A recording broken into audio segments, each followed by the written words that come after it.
Did you hear that?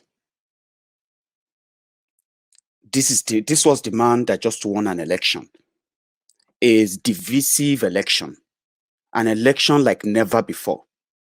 The remnants of that election is still with Nigerians today because this man was very much ready to latch on that division, to become a tyrant that he is today. And to this day, instead of Nigerians to be united, they are more divided, courtesy of a man that won a divisive election. They never stopped. They went on and on, even when they won. They went on and on with divisive rhetorics. He even went on to a point by going on this impunity of a fame, which they call nepotism. Nepotism. You see, forget about big English. All right. Sometimes I don't even understand them myself. But what that simply means is that to unite a country, they call something federal character.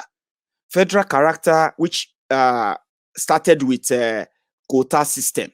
Quota system means they wanted a particular region to get a particular cutoff mark in education and will still be entitled to the same other children from other regions who have to struggle to beat the highest cutoff mark set by the education body. So they call it quota system. Then they have another one they call federal character. This guy came and he killed federal character, sliced the throat, turned to a tyrant, went to NBA general meeting, Nigerian Bar Association, where all lawyers, the greatest lawyer they call themselves in Nigeria, common criminals, most of them, because they are friends with these thieves. They are those who help them to manipulate the fake book they call the law, constitution. This same guy went into the bar general meeting, Nigeria Bar NBA general meeting, and told them that national security is more important than human rights in Nigeria, which means in the name of national security, Buhari would arrest you, and there is no court that can free you. And you can see Omoyele Sowore is battling with that, something that ordinarily should never have happened.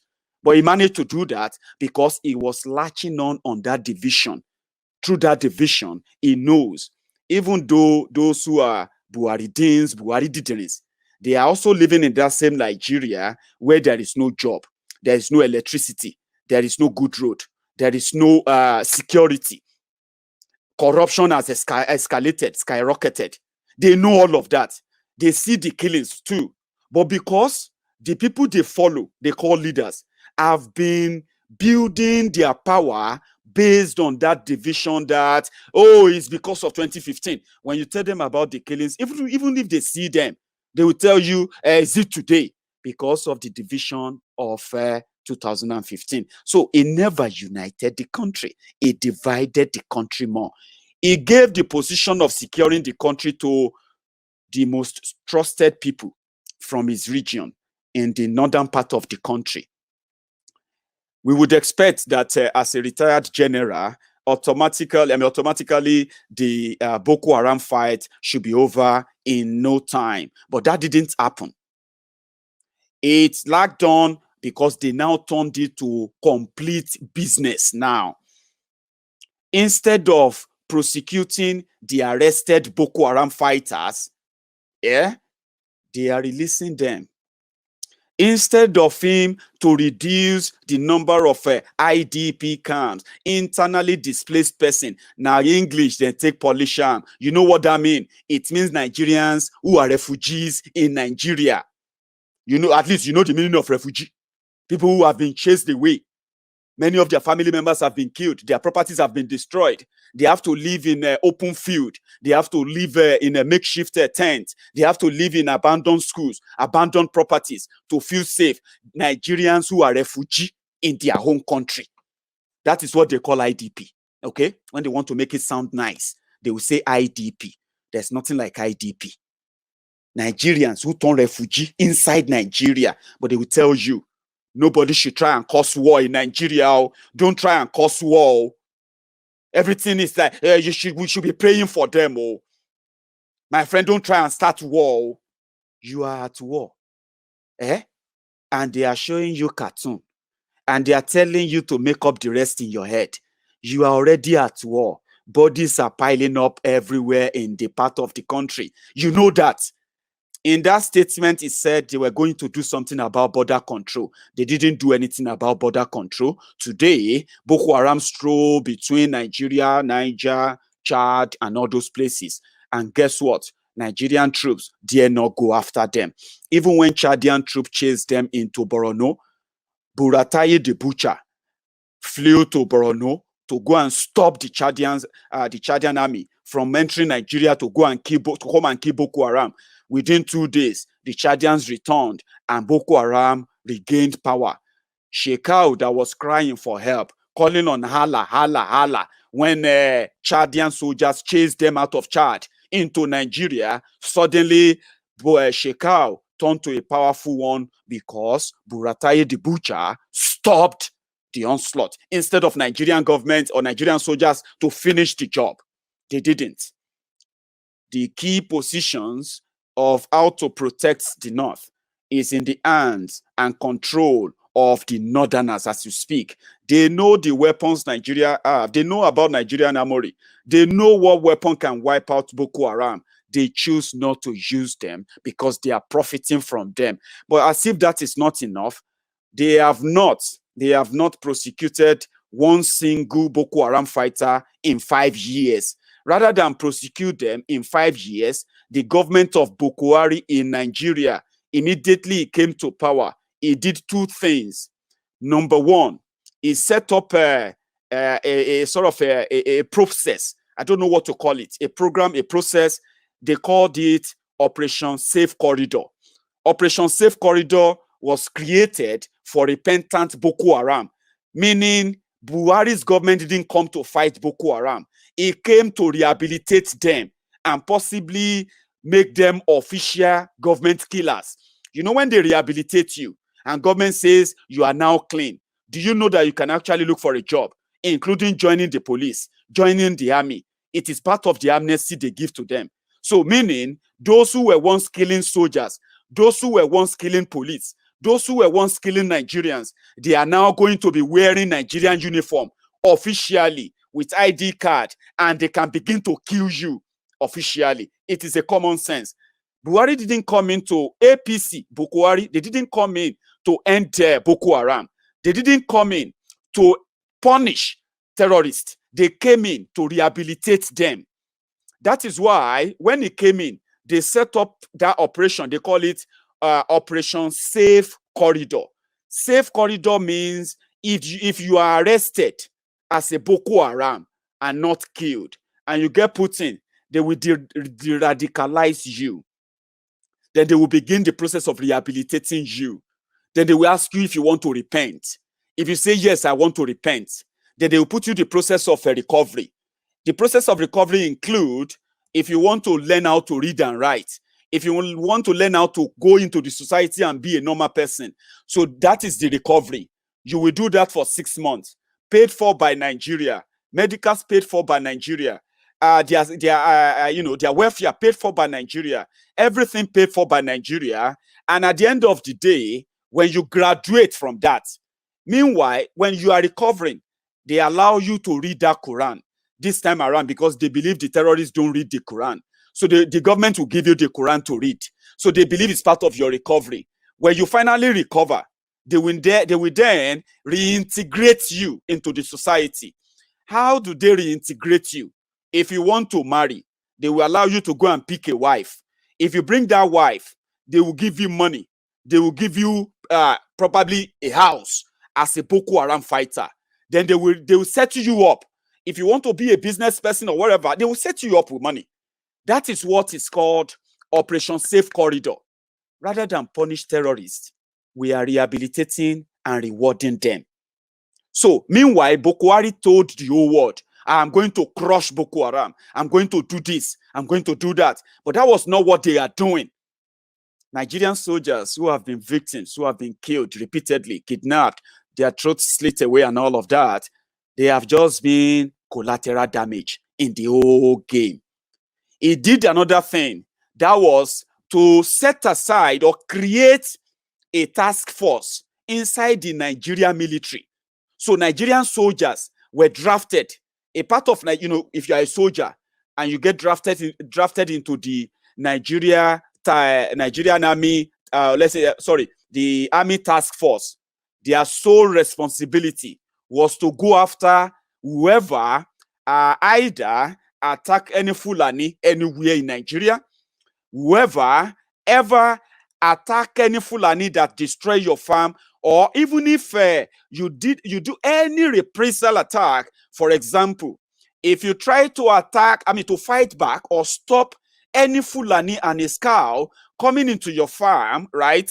And you fight back, and the Fulani kills you right there, and you fight back to kill their cows, and you also kill any of these Fulanis in that struggle. So there is a team in Nigerian army given the responsibility, right, to come after you, because you will be considered a cattle rustler who attacked a peace-loving Fulani herdsman who was just going about with his cows, no problem, but you are the one who is the aggressor if you do anything. And that was why the governor of Anambra State, Obaino, told the whole of Anambra that if you kill a cow, you will pay 500,000. You pay 250,000 naira. If you kill, if you are killed during the problem, maybe if they are fighting, Fulani herdsmen kills you, the Fulani herdsmen will pay 500,000 naira to your family. And if you want to fight a case, you can continue to fight a case. That was what he said. It's part of the plan, because when Boko Haram came in, he read the Riot Act to all of them. Anything that has to do with Fulani herdsmen in any way in Nigeria, right, you must tread with caution.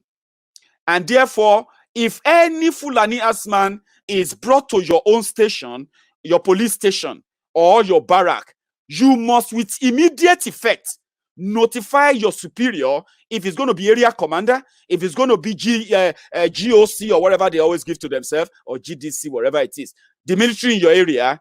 If they bring any Fulani herdsman for any crime anywhere to your station, you have to notify your superior, including the commissioner of police or the head of the military in that area.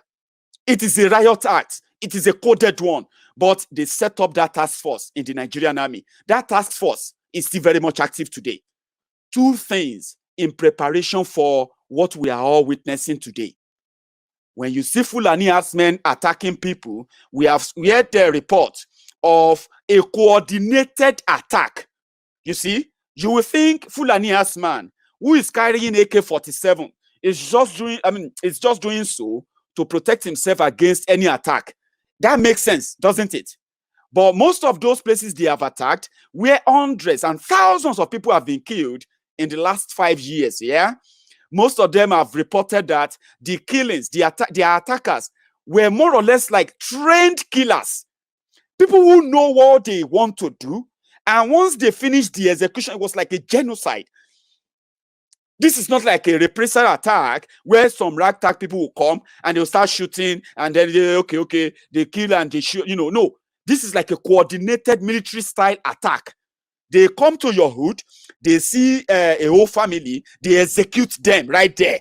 They go to the next place. When they see young women, when they see women, aged women, children, disabled, and all that, they will kill them in execution style.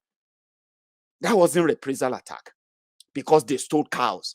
So they now said, well, it's because they stole cow of some Fulani a day before. That was why the Fulani herdsmen came back to attack the village, and they killed 80 people, 100 people, 200 people, 500 people. That's what has been happening in the last 5 years. So, but when Boko Haram came to power, it wasn't so. It was after the whole change in the security apparatus of the country, the DSS, he appointed his cousin, Lawal Daura. So the job of the DSS is to gather intel, security intel, those who are terrorists who want to attack Nigeria, those who are plotting to attack the president or the presidency, those who are plotting to harm Nigeria. Their job, they call them spy chiefs, spy police. You are not supposed to know who is in charge of DSS, by the way. So he appointed his cousin so that whatever report he needed to go and share anywhere comes to him. By the way, it goes to him because DSS report or SSS reports to the president. Then he changed the service chiefs to those who knows what the agenda is.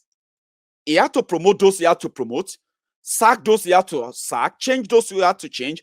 And when the whole cycle was completed, so they began putting the structure in place to protect their would-be terrorists or their would-be soldiers, army, that will come for you, those who are now killing you. It is a common sense. I don't need to go to Harvard to understand this. Dot the line, cross the T. It will make sense if you get sense. There were no Fulani herdsmen, bandits, all of this madness in 2015. You know that. Boko Haram, Boko Haram, Boko Haram, we were shouting. It was just Alaji Shekau. Today, you have ISWAP. You have so many of them. Now you have bandits. You have Fulani herdsmen. You have Miyeti. You have presidency. You have Boko Haram. You have so many of them who have turned to the terrorists you are dealing with today. All these were not there. They were not there. But the moment they finished preparing the ground for them, they launched them from nowhere. All these attacks began coming. People were being killed in hundreds. Children, little children were being massacred. And there were reports as well where they have seen helicopters dropping weapons for terrorists in the bush. The villagers will notice the helicopters flying over their village, right? They will notice that. And within 2 days, there will be an attack in like about 4 or 5 villages in a single state. Coordinated. But no single terrorist has been arrested or prosecuted. Not one single one. But they are channeling your resources to rehabilitating them so that they can come back officially, probably to do what they are doing now, to kill you. 601. What audacity? Man, I have never seen this kind of audacity in my life. They don't care. They are like, what are you going to do? What are you going to do? To go and do? Oh, yeah, go and protest now. At least you don't know that some of these Boko Haram are now soldiers. They have authority to kill you legally now. And you will never know their names. You will never know where they come from. They will just say soldiers on the street, unknown soldiers. If not, Boko Haram left the people of Kaduna, the latest ones. People of Kaduna, look at them. They are on the street, women protesting naked. He left them and he flew to Bamako.